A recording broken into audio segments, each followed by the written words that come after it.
ஒரு நாள் காட்டுல அடடா வயிறு பசிக்குதுன்னு பசியோட சுற்றி கொண்டு இருந்தது நரி.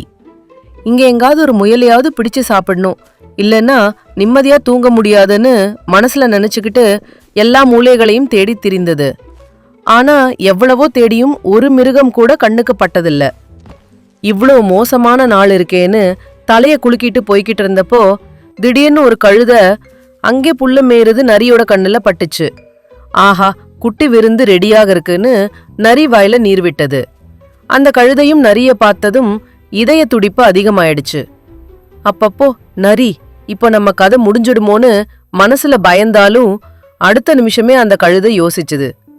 என் பல என்ன, என் கால்கள் தான். நரிய தன்னோட பின்பக்கத்துக்கு வர வச்சா ஒரே குத்துல அடி போட்டுட்டு ஓடிடலாம். கழுத உடனே ஒரு நல்ல யோசனை பண்ணிச்சு. நரிய பக்கம் நெருங்கி, ஐயோ நரிசாமி, ரொம்ப பயமா இருக்கு, உங்ககிட்ட இருந்து தப்பிக்க முடியாது. ஆனா சாவறதுக்கு முன்னாடி ஒரு கடைசி ஆசை நிறைவேற்றுங்கன்னு மெலிதா சொன்னது. அதுக்கே நரி கண்கள் குளிர்ந்து, சொல் என்ன ஆசைன்னு கேட்டது. கழுத கண்ணை பெரியதாக்கிக்கிட்டு சொன்னது, நேத்து குரங்கு ஜோதிடர்கிட்ட என் ஆயுள் கேட்க போனேன். அவன் சொன்னா உன்னோட ஆயுள் ரேகை உன்னோட வால் வரைக்கும் நீண்டிருக்கு, அதனால நீ 50 வருஷம் வாழ்வேன்னு. ஆனா உங்ககிட்ட மாட்டிக்கிட்டேன். தயவு செய்து என் வால்ல ரேகை இருக்கா இல்லையா பாருங்க, அதுக்கப்புறம் சாப்பிடுங்க. நரி சிரிச்சு, ஹஹா சரி பாவம், கடைசி ஆசையா சொல்ற பாக்குறேன்னு கழுத பின்பக்கம் போய் வாலை கவனமா பார்த்தது. அந்த நேரத்துலதான் கழுதை உள்ளுக்குள் கத்திச்சிச்சு. இப்பதான் சரியான சான்ஸ். டூம்னு ஒரே அடிச்சு நரியோட முகத்துல போட்டது. நரி தலை சுழல ஆரம்பிச்சு. ஓஹோ, எது நடந்துச்சு இப்போ?